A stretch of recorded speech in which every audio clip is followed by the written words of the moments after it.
HICGI News Agency is yet again here at Chambogo University. The president of the Youth Coalition for SDGs, Her Excellency Aminah Nassali, is here with us. Madam President, could you tell us what is happening here? Well, what is happening here today? First of all, my name is Aminah Nassali, and I'm the president for the Uganda Youth Coalition for SDGs. The coalition brings together youth-led entities that are working towards the attainment of sustainable development goals. What is happening here today at Jambogo is a youth VNR consultation. Now, someone out there must be wondering what the VNR is all about. The VNR stands for Voluntary National Review, which is a report that is submitted to the UN at a given period of time, and it is voluntary, so a country chooses to take part in this particular session. Right now, today, we are having the youth saying something about the voluntary national review. We are recording success stories of the youth. We are recording their challenges when it comes to implementing the SDGs. That's why we are here today. Are you tabling this report at United Nations New York or UN Uganda? Well, it will be tabled at a high-level political forum under the auspices of ECOSOC, that is a UN agency there that looks at how far nations have gone when it comes to the implementation of the SDGs in the world, rather. So your findings, are they local here at a regional basis? Well, the findings are both local, regional, and national. So these findings inform what should be done at the international level. So they are local, we did voluntary local reviews, we are now doing national voluntary reviews and consultations. So all these inform the final report to the high-level political forum in July. The SDG head, Dr. Biamugisha, recently in an interview with us told us that Uganda is ahead of other countries in terms of SDG implementation and the indicators.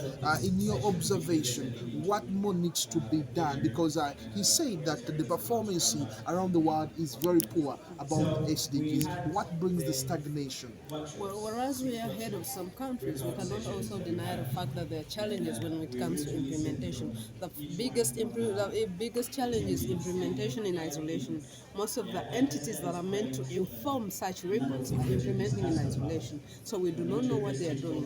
What I call upon is these people should stop implementing in isolation, come together, join together, and see towards a one goal. Then the other factor is finances. Uganda is not yet self-sustaining when it comes to economics. So we need to understand what are the ways and innovative ways that are available for us to finance SDG-related events and reports and related stuff. Finally, as the president of the youth-led organizations are promoting SDGs, what are those special contributions that you are supporting the Secretariat and the Office of the Prime Minister? Well, about the contributions we are doing, first of all, I'm glad to say that I represent the youth that is on the third National Advisory Committee, and I was very pertinent in formulating the online platform that collects reviews from everyone from around Uganda. So we are doing a lot of contributions out there. We are helping them inform the third National Voluntary Review. We are putting in our success stories as well. We are putting in our challenges as well, so as to inform the National Review. Madam President, it's been a pleasure to host you at the HICGI News Agency. Thank you.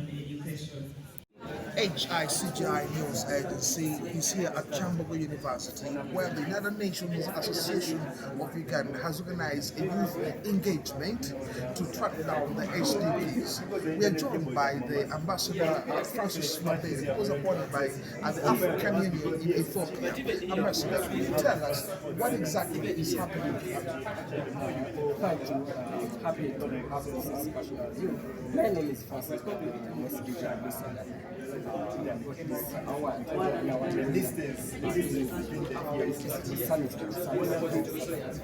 First, I want to use my appreciation to the Association for convening such an event.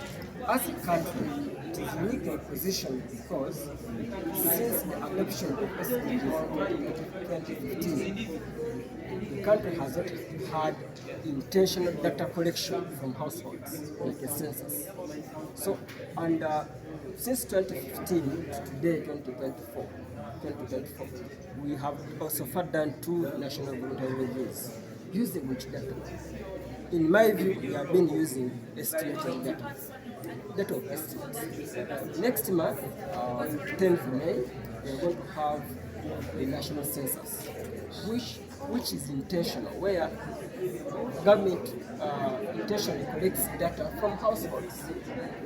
As government starts collecting this data, the big question for young people would be, wait, is this data informing our delivery, our commitment to deliver on SDGs? So in such a meeting, young people have a unique opportunity to stand up and be counted, such that when, as a country, we report our progress in June, during our third national conference, we are reporting that where majority of the nationals are participating. So it is not time for us to boycott, like people think to say maybe the upcoming census is useless. It is very important. And this meeting is a keynote to inform our deliberations, our commitment to deliver on SDGs, which is the government made the commitment on behalf of all of us as a nation, and all of us, the UN has made a commitment, all of us as a global citizen. When we hosted the head of the SDG Secretariat of the Office of the Prime Minister, Dr. Biamugisha, recently, he happens to be also the chairman of UBOS, which is responsible for the census which is coming up. In talking about data as being, you're trying probably to say that there are no factual or scientific data in terms of the progress of SDGs. Are you trying to say that the current data that UBOS or the Secretariat is talking about has question, in your opinion? In my opinion, I wouldn't say there is a big question.